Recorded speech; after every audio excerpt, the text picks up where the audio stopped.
குருவே சரணம். ரொம்ப அழகான ஒரு சன்செட்டு.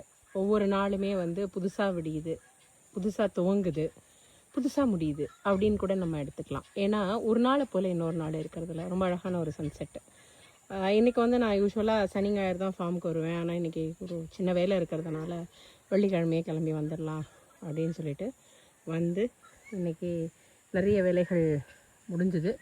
அது எல்லாத்தையும் முடிச்சுட்டு இப்போ நான் வந்து அம்பாளை பார்க்க கோவிலுக்கு காட்டுக்கு போகிறேன். அதுக்கு நடுவில் இன்றைக்கி எல்லா செடிகளுக்கும் தண்ணியை விட்டு மாடு கன்று எல்லாத்தையும் பார்த்துட்டு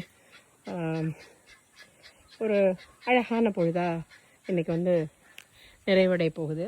இதில் இன்றைக்கி ரொம்ப எனக்கு நான் இன்னும் ரொம்ப சந்தோஷமாக பார்த்த ஒரு பதிவு என்ன அப்படின்னாக்கா, இந்த புங்கமரம், அதாவது இந்த இலையுதிர் காலம் முடிஞ்சு அப்படியே பச்சை பசேல் ரொம்ப அழகாக வந்திருக்கு.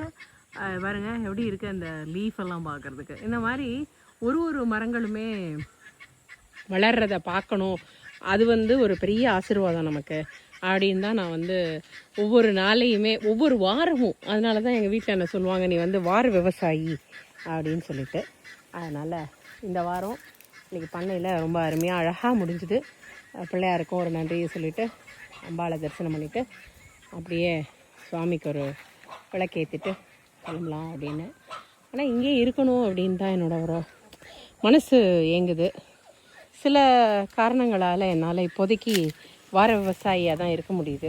பாருங்களேன், சின்ன சின்னதாக உடச்சி வச்ச மருதாணியிலேருந்து அவ்வளோ அழகாக வர ஆரம்பிச்சிடுச்சு.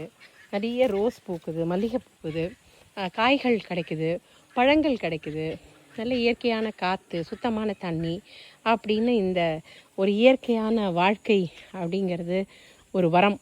பிரபஞ்சம் அதற்கு அனுமதிக்கணும்.